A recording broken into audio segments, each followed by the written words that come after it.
21-25 ನೀನು ಆತನಿಗೆ ಯೇಸು ಎಂದು ಹೆಸರಿಡಬೇಕು, ಏಕೆಂದರೆ ಆತನೇ ತನ್ನ ಜನರನ್ನು ಅವರ ಪಾಪಗಳಿಂದ ಬಿಡಿಸಿ ಕಾಯುವನು ಅಂದನು. ಕರ್ತನು ಪ್ರವಾದಿಯ ಮುಖಾಂತರ ಹೇಳಿದ ಮಾತು ನೆರವೇರುವಂತೆ ಇದೆಲ್ಲ ನಡೆಯಿತು. ಆ ಮಾತು ಏನೆಂದರೆ, ಇಗೋ, ಒಬ್ಬ ಕನ್ಯೆಯು ಗರ್ಭಿಣಿಯಾಗಿ ಮಗನನ್ನು ಹಡೆಯುವಳು, ಆತನಿಗೆ ಇಮ್ಮಾನುವೇಲ್ ಎಂದು ಹೆಸರಿಡುವಳು ಎಂಬುದು. ದೇವರು ನಮ್ಮ ಕೂಡ ಇದ್ದಾನೆಂದು ಈ ಹೆಸರಿನ ಅರ್ಥ. ಆಗ ಯೋಸೇಫನು ನಿದ್ದೆ ತಿಳಿದಳು, ಕರ್ತನ ದೂತನ ಅಪ್ಪಣೆ ಕೊಟ್ಟು ಹಾಗೆ ತನ್ನ ಹೆಂಡತಿಯನ್ನು ಸೇರಿಕೊಂಡನು. ಆದರೆ ಆಕೆಯು ಗಂಡು ಮಗನನ್ನು ಹಡೆಯುವ ತನಕ ಆಕೆಯನ್ನು ಅರಿಯಲಿಲ್ಲ. ಮಗುವಿಗೆ ಯೇಸು ಎಂದು ಹೆಸರಿಟ್ಟನು.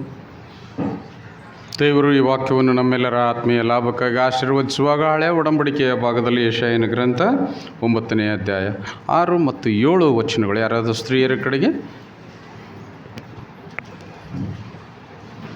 ಯೆಶಾಯನ ಗ್ರಂಥ 9, 6 ಮತ್ತು 7.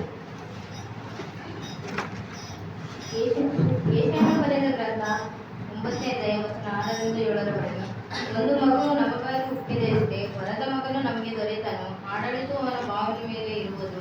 ಅದ್ಭುತ ಸ್ವರೂಪನು, ಆಲೋಚನೆ ಕಲಿತನು, ಪರಾಕ್ರಮಿಯಾದ ದೇವರು, ನಿತ್ಯನಾದ ತಂದೆ, ಸಮಾಧಾನ ಪ್ರಭು ಎಂಬುದು ಅವನ ಹೆಸರು. ಅವನ ಮುಖಾಂತರ ದಾವೀದನ ಸಿಂಹಾಸನ ಆಡಳಿತವು ಅಭಿವೃದ್ಧಿಯಾಗುವುದು. ದಾವೀದನ ರಾಜ್ಯದಲ್ಲಿ ನಿತ್ಯ ಸಮಾಧಾನವಿರುವುದು.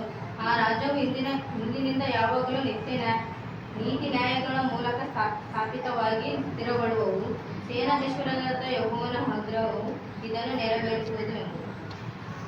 ದೇವರು ಈ ವಾಕ್ಯವನ್ನು ನಮ್ಮೆಲ್ಲರ ಆತ್ಮೀಯ ಲಾಭಕ್ಕಾಗಿ ಆಶೀರ್ವದಿಸುವಾಗ ನಾವೆಲ್ಲರೂ ಹಾಗೆ ಕುಳಿತುಕೊಂಡಿರುವಾಗ